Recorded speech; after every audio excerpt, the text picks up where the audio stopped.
The performing arts, the entertainment industry, show business. Whatever you choose to call it, to me, it seems like a rather strange way to spend a finite amount of time that we call life. I mean, think about it. All the stress and nerves and anxiety of trying to get that dream role or job. An artist will hear the word no so many more times than the word yes. Sometimes it really takes its toll on your emotional, mental, and physical health. But so many of us want to do this. Many of us already are, and I need to know why. Hi, I'm Amy Coots, and I'm an actor, hypnotherapist, and the founder of Acting with Courage Hypnotherapy. And in this series, I will be interviewing some fantastic actors, writers, directors, producers, anyone involved in the creative arts. And I will be asking them how and why they got into their respective careers and the advice that they offer to other creatives to look after their mental health and well-being.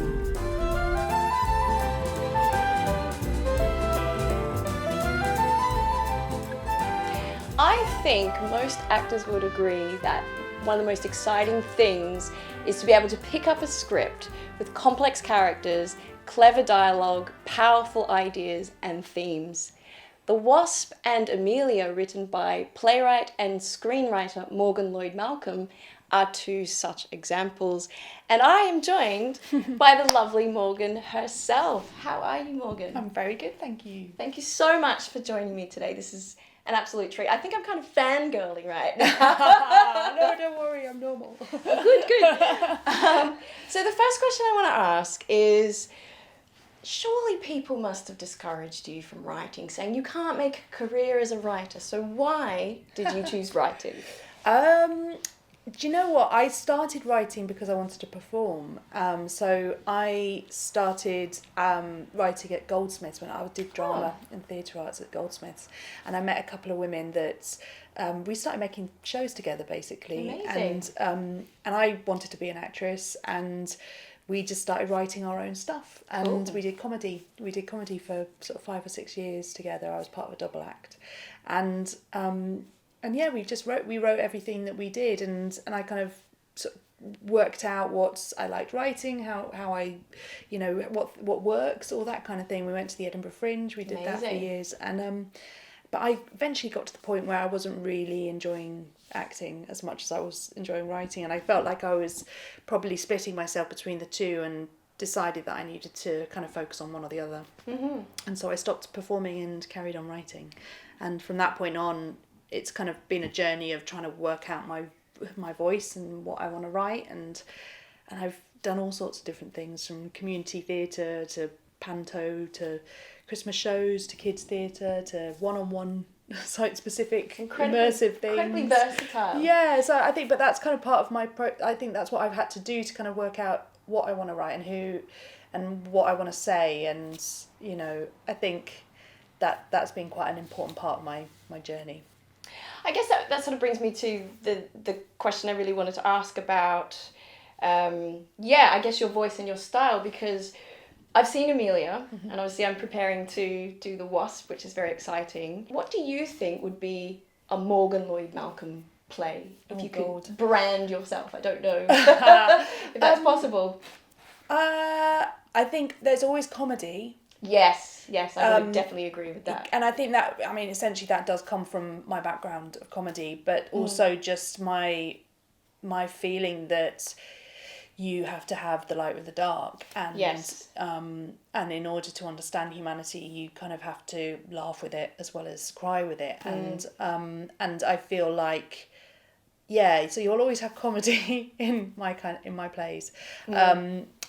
But I think, Emilia is very different to The Wasp because I wrote Emilia specifically for the Globe, and so that play kind of became what it was because I was thinking about the space of the Globe. Sure. I was thinking about the importance of the audience of the Globe, and so things like that, the audience interaction and the fact that we come into the space, all of that evolved because I knew I had to do that at the Globe, and then that became very important to the piece, and that's where the comedy comes from almost. Yeah, so for sure. That's where that came from. But with The Wasp, I really wanted to write a really meaty play for two actresses to get their teeth into. It's kind of part of it. Okay, well, there's something that Morgan Lloyd Malcolm plays will be, Yes. which is that they will always either be entirely for women to perform, or at least with a majority female cast, because essentially what I figured is that there aren't as many great parts out there for women still. I think that things are changing definitely, but there's still a need, and I'm a woman who writes from a woman's perspective, so that's what I can do. So that's kind of, I guess, my MO is that I will just write plays that have really hopefully really strong cracking parts for women to play. So that's probably the biggest comparison you can make. I suspected, but I prefer to hear it from you. Yeah, that is a conscious choice. I want jobs for women, basically. Amazing, and we're all grateful for it. Thank you so much. So just on Emilia, how did that story come about? Oh, well, I mean, I had a cup of tea with Michelle Terry, who'd just taken over at the Globe in August 2017, and she knew that she wanted her season to kind of be moulded around this shadowy person of the Dark Lady of the Sonnets, who one of the best containers for it is this woman Emilia Bassano or Lanier, and she really wanted to sort of put on all the plays that Shakespeare wrote where Emilias pop up. It's I think it's the most used female name in all of his plays. And so, but she also knew she wanted in the middle of it a new play about her.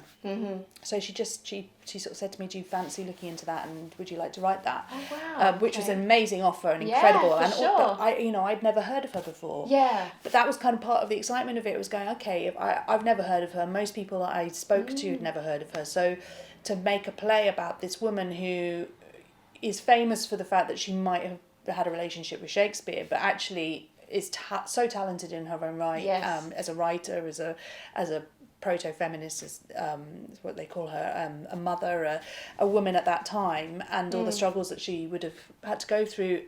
It was like I couldn't say no to that. That was an amazing story to be able to tell. Amazing, that's fantastic.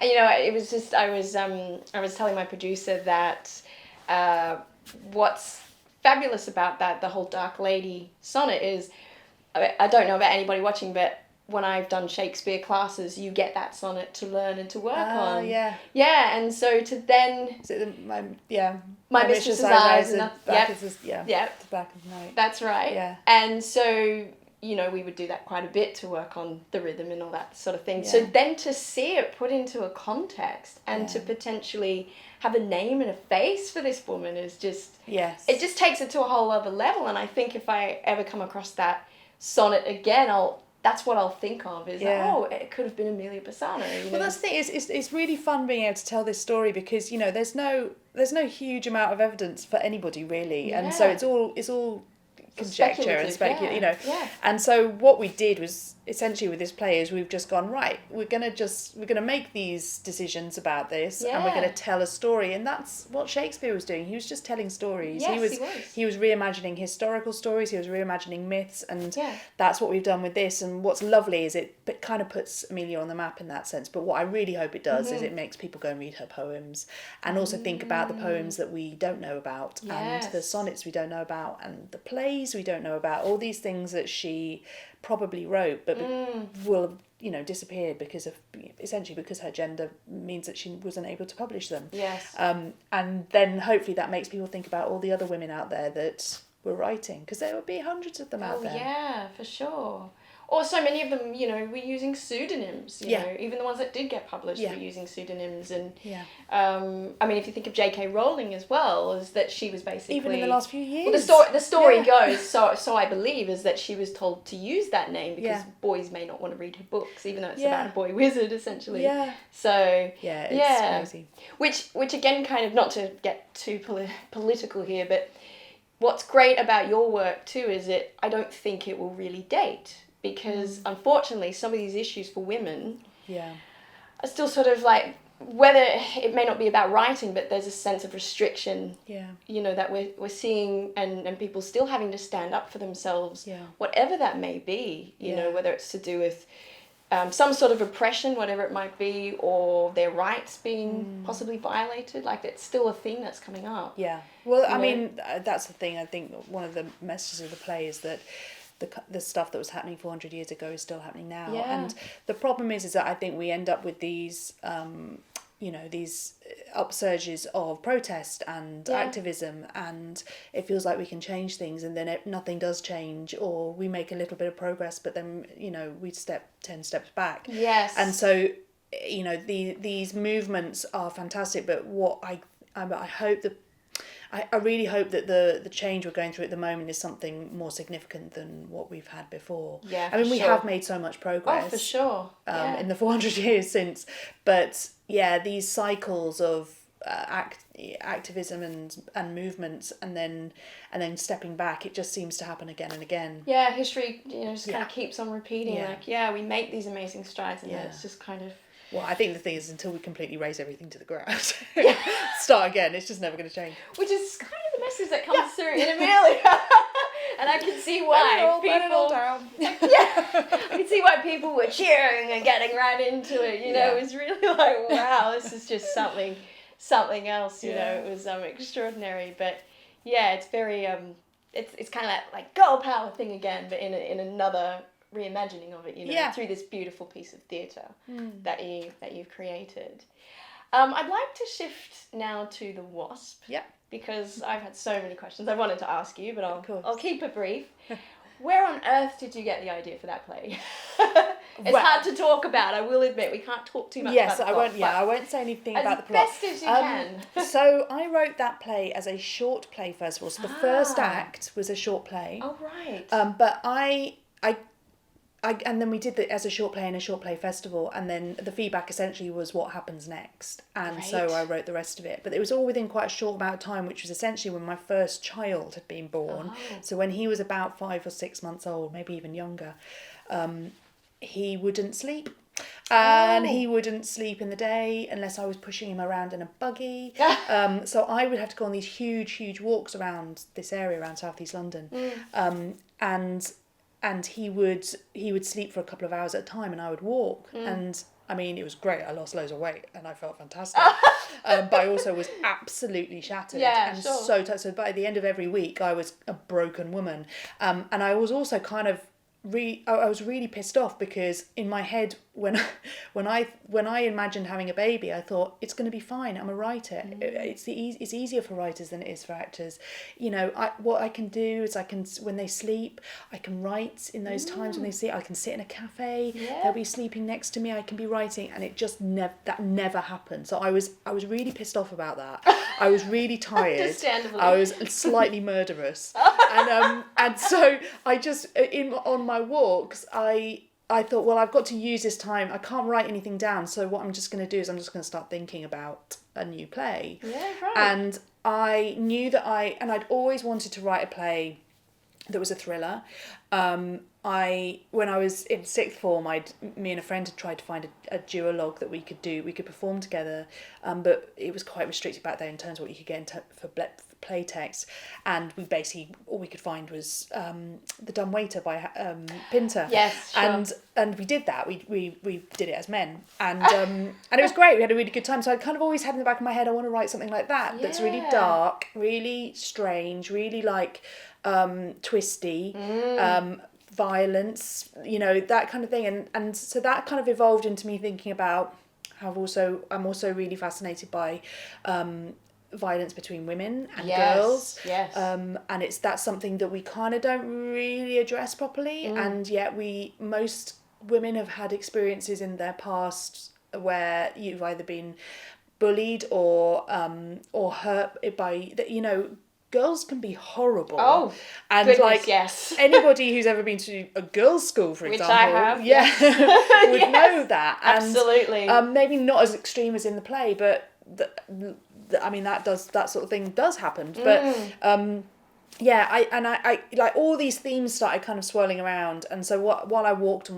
I kind of started working it all out and getting to know the characters and plotting it out in my head. And so when I came to write it, so that first play I wrote very quickly in a weekend, the first act. Then we did it, and then when I knew we needed more, I kept thinking, walking, and I just sat down and wrote the other 2 acts in another weekend. I didn't know how this play was going to end, so what I did was I just started writing, and because I knew the characters so well, by the time I got to the end, I knew exactly what was supposed to happen. So the way that they were speaking to each other, they kind of spoke to me as I was writing it. Right. And so the ending that we ended up with was one that I came to in the writing of it. Like, it was not something I planned. I think you've written it in such a way that I don't think an audience will really know what's going to happen either, and it's beautiful in that sense, is that we don't want them to kind of know, and until you get to that final page, as I did when I read it, and just went, my jaw dropped and was like, oh whoa, I did not know where this was going to go, and that's good. That's what good writing should be. A bit more on the Wasp. So the characters of Heather and Carla, again without too much detail, are they based on people you know? There are elements of them on that I've kind of yes is the answer. Yes, okay. Yes. They're people that I knew growing up. They are, there are aspects of them that are very close to people I knew, and then there are aspects that I've completely invented. So they're not the same people. But for example, friends of mine who I went to school with, who saw the original production of it, knew exactly who I had based Carla on. Oh, right. There were a few versions of Carla at our school, and they were able to work that out. Yeah.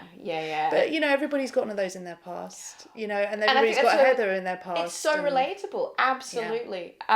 And I would say that I would say that probably Heather has elements of me in her. Okay. But not huge amounts. Like, she is based on a few people I know, but also because there's probably bits of me and Carla as well, so that's why I don't. It's funny, people sometimes come out of the play and they're like, I'm Team Carla or I'm Team Heather or whatever it is, and actually that's the intention is that you kind of don't want to relate to either of them, but you really love both of them. Yeah. You also really hate both of them. It's that kind of really. I hope people come out of at the end of the play and go, I don't know whose side I'm supposed to be on. The Wasp, what is it that you really wanted to communicate through that show, most of all? That meeting violence with violence is never going to work. That we need to find more compassion and kindness. And that's in everybody's lives. And I think that sometimes friendships and female friendships break down, and that's incredibly sad and hard to deal with. But I think that's probably the biggest message, is that we need to find some kind of way of dealing with meeting violence with kindness. I'm going to go back to your writing, and also a thing for me is I guess the challenges that also come with being a writer. I mean, you talked about some of your challenges as a new mum and a writer, but I'm curious to know a few things and any advice you can give to other people on the journey of becoming a professional writer. What is your process? Are you the type of writer that will sit down every day and go, I have to write at least a page of something, or is it you just get a concept and run with it and then whatever comes up? I could blame my kids for this, but actually I've never been the sort of person that sits down and writes every day. Right. I'm a bit in awe of people who have that kind of discipline. You sort of read about writers who I get up at 5 and have a cup of coffee, and then I write for 2 hours, and then I have breakfast, and then I write for another 2 hours, and then I go for a run, and then I write for another 2 hours. That. I mean, I don't know how I'd manage that with kids, but also I just don't think I'd do it. I think if I had a clear week and I wasn't having to get up and do, all the kids stuff and dropping at school and everything, if my husband was in charge of all that, because he's got a normal job, so he kind of goes off to work. Sure. I think my process would probably be something like get up and go for a run or a swim, have a bit of breakfast, do my emails, faff around for a bit, maybe read something, and then get going in the afternoon and work into the night. Right. Because that's what I used to do. So I used to, I can, you know, if I'm in a panic and I've got a deadline on, then I can get up very early and work, but I would never choose to wake up early and work. Sure. And so I would spend a lot of time not working, and then eventually I'd persuade myself to work about 2:00 in the afternoon, and then I'd have a blast of working for a few hours. I'd reward myself with some food, and then I would get going again, and then I'd probably get into a bit of a, you know, I'd hit a hot patch and just start carrying on into the night. Yeah. And but nowadays, because I'm up early with the kids, I can't do late nights. So for me, if I'm completely honest, my process is all over the shop. And really it's about when I've got a deadline, I just grab whatever time I've got. Yeah. Often I'm working on the weekends because that's when my husband's around, so he can just take the kids out and deal with them, and I kind of don't have to think about that, because I find having the kids around quite distracting, because even if I know I've got a couple of hours, I'm thinking about the fact that I've only got a couple of hours. But whereas when I feel like I'm not I'm not pressured in that way, then I find it much easier to work. So yeah, of course, yeah. Yeah, because there's a sort of a bit of like, well, what's the point of starting if I'm going to have to stop in 2 hours kind of thing. Yeah. But yeah, I think the reason I sort of say it all like this is because I kind of want to reassure other people who write and or particularly parents who write, because actually I think we're sold this myth that to be a writer you have to have this discipline, you have to write every day, you have to do, all these things that you're told all the time by writing gurus, and also people who have the privilege of being able to do that. I think that there are people out there who through however they've managed to do it, they usually have somebody looking after their kids for them, maybe a partner who is entirely in charge of the kids, and so they can get up and just leave the house, or they've got an office elsewhere. I work in a little room upstairs that is full of stuff, and it's really it's not conducive to working. Sure. So actually often I end up working on my table. And on really bad days in bed, but sometimes I just need comfort. I just need comfort. To get creative. Exactly. Yeah. But it's what I try and say to people is wherever a deadline really works. Sure. And whatever you need to do to get that thing written, just do it. And so for me, what has happened is, since having kids and since having less time to write and less energy, like less brain power to write, I've recognised that what I have to do is actually a bit like with the way I wrote The Wasp. I have to research and think about something for a long time before I even try and write anything, so that I know the world, so that I know the characters, so that when I come to sit down and write, which will always be at the last frickin' minute, I've just had to accept that about myself. I will never, and I've always been like this. I've always been like it with like essays at school. I will never do something in good time. I will always wait until the last possible moment to do something. So if that is my method, which I've now accepted about myself, then what I need to do is make sure I'm ready for that. So I prep and I think about it, and I note down things when I think of things. And when I have a good idea, I'll make sure I've written it somewhere useful. And it means that what I do is often my work is written in a massive mad rush, in a last minute panic, and that will be my first draft, and it will be a mess, and that it will be in existence. And that's then something I can work with, and then it becomes a process of reworking and getting some actors and working with some actors, talking to a director, talking to a literary manager, whatever it is.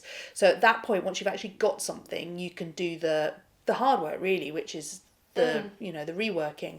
But to actually get something physically on a page, I think I don't think any one method is the right way to do it, and whatever works for whatever writer. And some writers do need to diligently, sit down every day and go through and, work on one scene at a time, or one, Oh, that's the other thing I do, is I work from beginning to end. So I know that some people will, I will have in my head certain scenes that I know will happen, but I can't write them until I get there.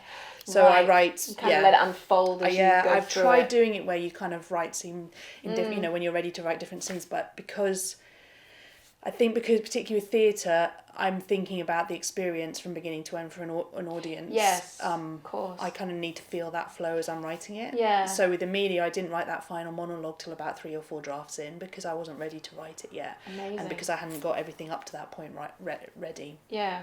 And write for it. That's brilliant. What you've said is absolutely perfect, because I mean the process, and I don't think there's a correlation between process and then how successful something ends up being. And I think anyone watching this would admire you even more for the fact that you've found the pockets of time where you can be productive, and you haven't made excuses to say, oh well, I just won't start because there's never a good time. You've managed to navigate that. I mean, the thing is, in all honesty, the way that the world's set up nowadays, you can't just be a writer who sits in a garret writing for their whole life. Yeah. It's that kind of, we're still kind of living out this myth of the tortured artist who crafts and hones and hones, and actually I just don't think that that's possible for most people, and to say any different is not honest. No, it's not. And I think that we still kind of buy into that as an idea, and I think that most writers I know are juggling either children or other jobs, because that's the thing, you don't actually make very much money from writing often, and so you do usually have other jobs. I've done teaching, and I used to do bar work, and I used to do temping, and I'm really lucky because my husband has a normal job, so he funds me. He's basically like an old school benefactor, essentially. He sees me as an investment, to be honest. But I don't know if it'll ever pay off. I know, but yeah, I'm really lucky, and I recognise that is a massive privilege, because actually a lot of writers and a lot of single parents don't have that, and it becomes really hard to carve out time. So when we're selling people this idea that you have to write every day for this amount of time, it means that those people feel incredibly inadequate and unable to do their craft. And I guess what I try and say is work out what method works for you, because your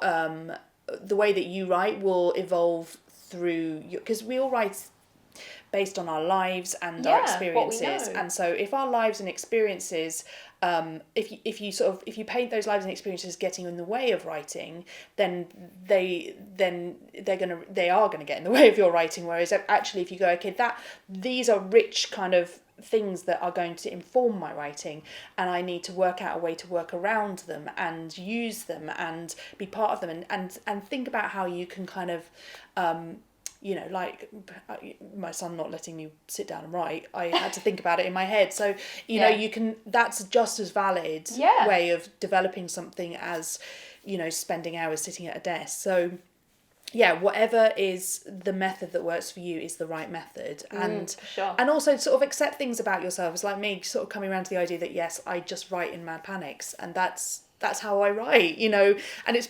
not necessarily very enjoyable for myself, but that seems to be how I do it. And so if that's the way you write, then great. If you need 3 months to work on a scene, then take 3 months to work on a scene, if that is it. And also the other thing is every project's different. Like Emilia was a very quick write. The Wasp was a very quick write, whereas my previous play, The Belongings, was a much slower write. So everything's different, and I just urge people to not feel the pressure. And it's that classic thing, don't compare yourself to other people. Just try and ignore that pressure of the expectations of what you should be to be a writer, because we can all write. Yeah, that's amazing. Aside from the challenges which you've made work for you and in the way that works for you, do you have any mental obstacles when you're writing something? Like, do you ever get any unhelpful self-talk that tries to get in Morgan's way when she's trying to get I mean, basically it is you're shit at this, you don't know what you're doing.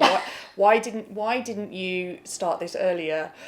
You've run out of time, what are you doing, you idiot? So that's what I'm dealing with. It's very specific. You've thought about this. Well, it's because I have this conversation with myself all the time, because I'm trying to change those voices, because a lot of the time what gets in my way is me going, you don't know what you're doing, you're an imposter. It's a big one. Yeah, it's a big one. And particularly for women, I think we feel that all the time. For sure. And I get that all the time. I'm like, you don't my voice is literally saying, you don't know what you're doing, you don't know what you're saying. Why are you even talking to this lovely lady about writing? I was thinking, why am I talking to this lovely lady? What, you don't know anything about writing. What are you going on about? It's ridiculous. It is ridiculous. And as luckily as the years go on, I'm 40 next year, so I feel like I can start saying to myself, you've been doing this a long time, I think you know what you're doing now. But it's taken that long, I started in 2003, so what's that? That's 16 years. Yeah. I've been writing 16 years, and I'm only getting to the stage now where I can start saying to myself, or start replying to my inner voice and going, right. Shut up, I do know what I'm doing. Or most of the time, I know what I'm doing. Sometimes I still don't know what I'm doing, but most of the time. And I think that's a lot of what this job can be, is you've got to just, even if you don't think you can do it, you've still got to try, because actually most of the time you will find that you can do it. And that inner voice is just talking shit. I'm so glad that you tell it to just sod off, well, basically. it is one... I mean, it still sometimes gets in the way. It does get in the way, but the fact that you can push through that, because you obviously have a goal or a vision that you're trying to get to, it's so good for the rest of us, because it means this wonderful work gets put out there, and I think, we wouldn't have these Emilias and the Wasp and these opportunities for people if we do let that voice shut us down. So I'm glad that you keep fighting back against that voice. Well, we all should, and it's hard. I mean, it's easier said than done, and yes, exactly. I recognise that I'm now in a position where I have more to say back to my voice. But I would urge those people who feel like they need to listen to those voices to take some time to just have a proper conversation with them and just tell them to bugger off. Yeah. Because it isn't, that's what's getting, we get in the way of ourselves. We totally do. All the time. We totally do. And it's a daily struggle. And for people, with real mental health issues, it is a real struggle to even get up in the morning. So to sit down and persuade yourself to write something, and that you are the right person to write something, and that you can do it, that's hard. And I've had really tough days, and we all do. So I guess that's the thing, is creating anything when you're not feeling good about yourself is incredibly hard. But tomorrow's another day, is what I would say to that. That is amazing. Now, I could talk to you for hours and hours, but we better end it here. Just one more thing I wanted to ask you. Your final advice, I mean, that was all beautiful advice, amazing. But any advice you can offer for people who are at the beginning of their journey, or still trying to get their stuff out there, maybe getting some knockbacks, or what advice do you give to writers when they're getting these walls or these obstacles?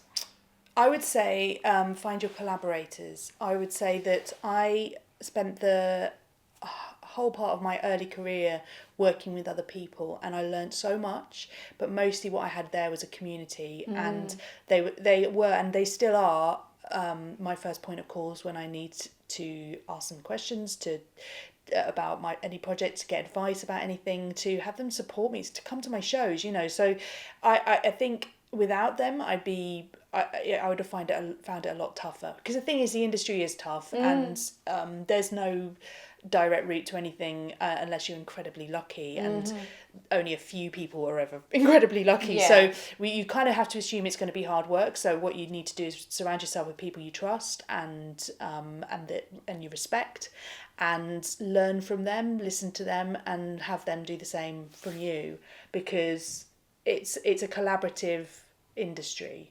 and that's what we do. We work together. So find the people you like working with, and try things out, hone your skills, find your voice, and just start making theatre. Amazing. That's what I would say. Morgan, thank you so much. This has been an absolute delight and a privilege for me, and I'm sure anyone who's watched this is getting so much out of it. Thank you so much for watching this, and if you'd like to see more videos in this series, please remember to subscribe to Why This.